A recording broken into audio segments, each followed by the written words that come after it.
Monday Health Minutes, sponsored by Valley Health.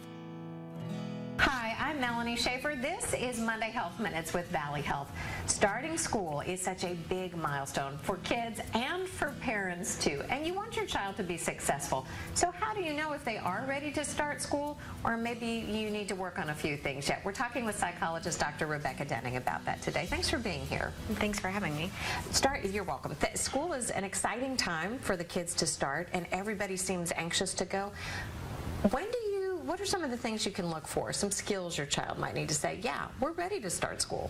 Sure. So as we start thinking about being in a school setting, there are early academic skills that we want to be supporting our kids in developing, things like letter recognition and counting. And really the best way to help our kids with that is to incorporate it in our everyday conversations, our everyday lives. So you're looking for those early academic skills, but you're also looking for some of the self-help skills, like your child being able to do some things independently, like toileting or zipping their jacket. Teachers and school staff do a lot of helping. That's a big part of it, but we want them to be able to do some of those things independently. There are also those social emotional skills that we want our kids to be able to have by the time they start school. We want our kids to be able to tolerate waiting, tolerate frustration, to have some of the skills for sharing with other kids.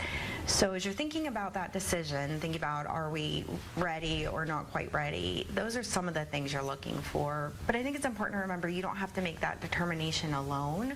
You can talk with the school and talk with them about what you see as your child's strengths and the things that they have more difficulty with, and get feedback there as well. That's a very good point, because there's so many supports at school that can help you make this decision. And schools does start earlier and earlier these days. There's pre-K, there's kindergarten, so it seems like we're not going at that 5 benchmark anymore. It's earlier and earlier. Are there any habits that would really clue you into, we need to maybe work on this quite a bit? I think some of the social and emotional regulation skills in particular might be warning signs, because you want to set your child up for a good school experience. We want them to be set up to make friends and to enjoy school and to be able to get what they need out of school, and that's going to be hard if they're having a difficult time regulating their emotions and their own behaviors.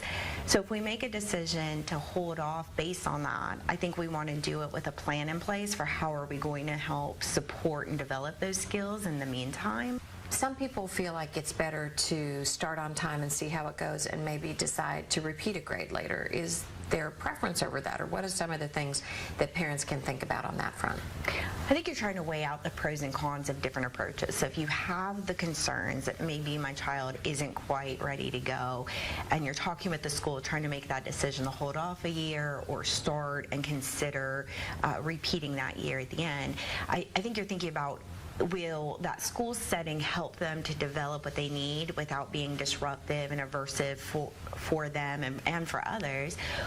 Or are we going to be better off trying to support that development outside of the classroom?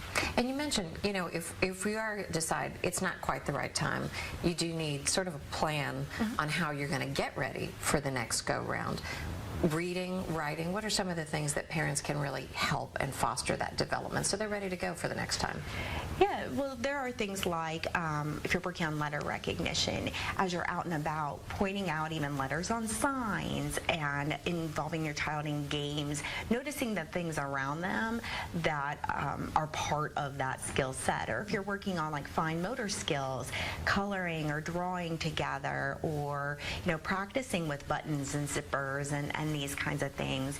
And if you're working on some of those self-regulation sorts of skills, when you're playing with your kiddo and you see them tolerating frustration, like maybe they were building something and it just kind of collapsed, you want to be able to jump in there and say, oh, that's frustrating, I'm so proud of you for staying calm, and help support those skills.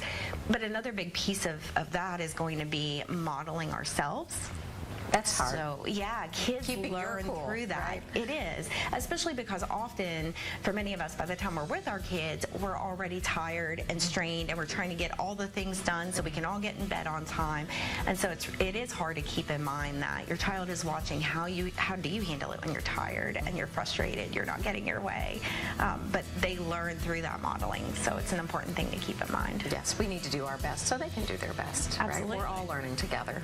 All right. Dr. Denny, thank you so much for being here. It's a big subject as people start getting ready to get in that school mode. Are we ready? Thank you so much. Thank you. Thanks for checking in on Monday Health Minutes.